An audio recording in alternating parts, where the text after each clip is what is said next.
Hi everyone, I'm Katharina Soemer. This is joint work with my friend Elisabeth Steffen. As you can see with our large and uncatchy title, we're academics, and we both live in Berlin. Berlin, you may know, it's the city with Alexanderplatz. It's also the city with like notorious nightclubs, amongst them Berghain.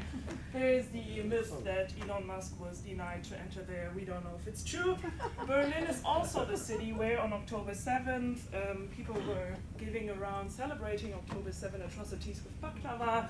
Berlin is the city where a Jewish student was almost beaten to death by a peer, a so-called pro-Palestinian, which was later ruled out by court not having been an anti-Semitic attack. Berlin's also the city where Israeli and Israeli-Palestine restaurants have to close because of boycotts or because of threats. Why am I talking about Berlin? I think what is true about Berlin is probably true for all of you who come from abroad, for your cities as well. Whatever happens in this place of the earth somehow affects what we live in our cities. I don't have to explain anti-Semitism to this audience. One of the ways in which we observe this is that we see across Berlin, and I think again this is probably true for you as well, stickers, leaflets, visual content that somehow relates to this region, relates to anti-Semitism, to Jewish life. And what is particular about it, which is also particular about anti-Semitism, is that this is material that needs to be somehow decoded, deciphered, so non-experts struggle to understand what they actually see. Now, what we were asking ourselves is, this is an overview, they reference with code symbols and whatever, so it's visual and also textual material, multimodal material, and it can be complicated to interpret them. If we want to interpret them, we on one hand have to understand what are we actually seeing, and then also how does this relate to anti-Semitism, Israel, Jews, whatever. We ask ourselves the question, can AI replace us in a very positive way? So if I walk with a friend who doesn't understand those stickers, I will explain it to them. Can we maybe build an AI tool that takes over our jobs? What we know is LLMs, that's short for large language models, probably everyone is aware of it. They incorporate world knowledge, which is fixed at training time, which we have no influence on. It highly depends on the data it's trained on. We also know that we can perform performance with adding additional knowledge. I've done some work with Helena Mijagiewicz on adding additional knowledge about anti-Semitism and how it improves actually detection.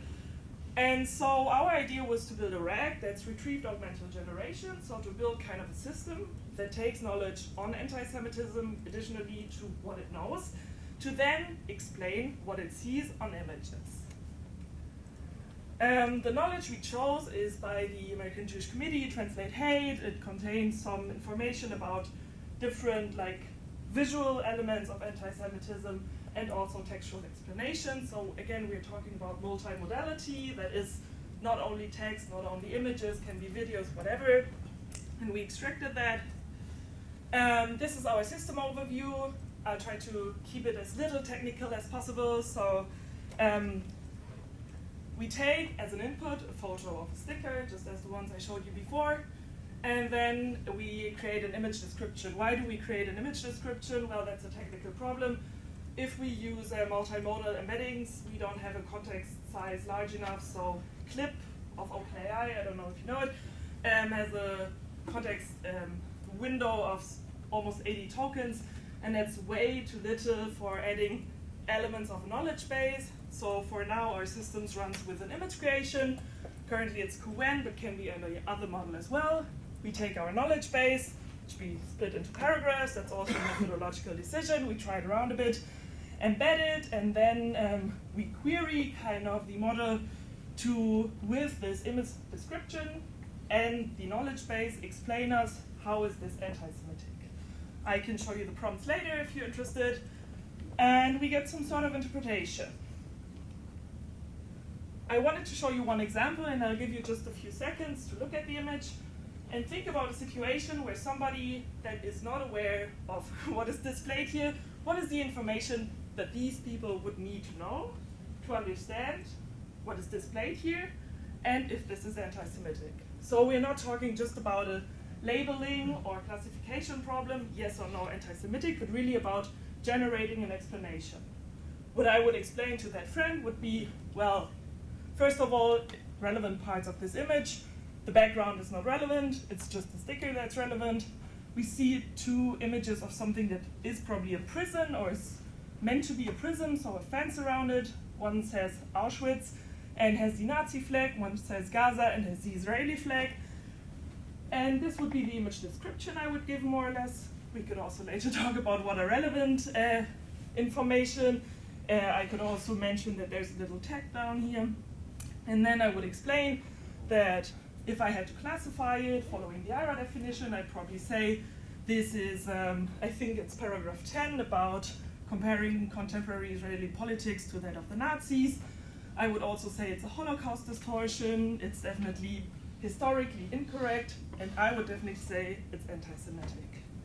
So just to give you an example of the output of our system, what we see, I know it's small letters, you don't have to read it, you just see it's a lot. So we're talking about generative AI that generates language, and what we were expecting is, or what the first thing that surprised us is that the image description really works well. So earlier models had like strong problems with accurately describing images, because again, I didn't explain that, I'm sorry. For those who don't know how embeddings work, we're kind of working with vectors. So we're taking images, we're taking languages, and making vectors out of them. And when they're close to each other, then they are likely to be comparable. And so it is likely that colors, for example, like yellow and green, are embedded similarly. So in early versions, we saw that colors would be changed or that elements would not be described correctly.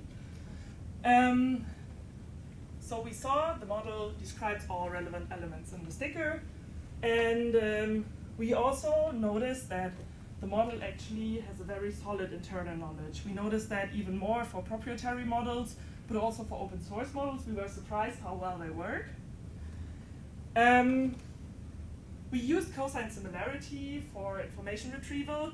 And just to give you, I mean, cosine similarity, I'm sorry, I'm an academic, that's like a measurement that's highly to be discussed, what it actually says and means for the more technical people in the round, but just, we had 25 images, we created always the top 6, retrieved the top 6 relevant chunks, and this is kind of the range in what we are talking about similarity. Interpreting it, we saw that the chunks were not really helpful. So the retrieval score kind of reflects a lack of fit with the external knowledge base. Maybe I tell you about 2 different challenges that we found. One challenge is that the model kind of, as well as the external knowledge base, needs to be like updated for contemporary challenges. So probably you all heard of Aaron Bushnell, who set himself on fire, saying, I will no longer be complicit in genocide, free Palestine. Then there was this chant, Yemen make us proud, turn another chip around. So every model that was trained before January 2024, and every knowledge base that was written before 2024 in January can't know this content. Another challenge that we see is that sometimes we have multilingual content. We identified that models were pretty good in actually understanding all of the languages and translating, in our case, to English. This was actually taken in Montreal, so we have like French and English, and I forgot the language of the Inuit? Yeah, I don't know how they're called in Montreal. However, so it's a multilingual poster, and our conclusion, that was very fast, is that our system works well. That LLMs are surprisingly good at image description. And then maybe I take a minute or two the technical hurdles about the kind of open source embedding model. I talked about it. Also, this is like really work in progress. It's our weekend project. It has nothing to do with our research. So there's no graphical user interface. This is nothing that is yet to be like upscaled and large. We really need knowledge bases. And this is some insight I also have from other work, that on one hand, knowledge about anti-Semitism, especially like about visual elements in anti-Semitism, needs to be updated. I mean, we saw a lot of images already. Some of them are like the classical stereotype about the big nose, but there's so much more to it. Like in the social media context, we have all of these emojis. Especially to Israel-related content, we really need to better learn how to decipher them, and then also make them machine readable. Because we're here talking about AI, but still everything we're working with is a PDF, so we need knowledge graphs. We also need better labeled data for the multimodal context. So this is kind of, from a research perspective, what's important. We think this would be interesting for also educational purposes, so for students, like young people that walk around that see all of those stickers in Berlin. There are like 2 large soccer teams, and so there's also sticker wars on soccer teams, and how do I actually identify which ones are about soccer and which ones are about Jews, and then also how can I really like make people understand what is about, like what is seen in this. This is actually the paper I was referencing with Helena Mihajlovic. It's on the archive, it's still under review, and if you have questions, please reach out. Thank you.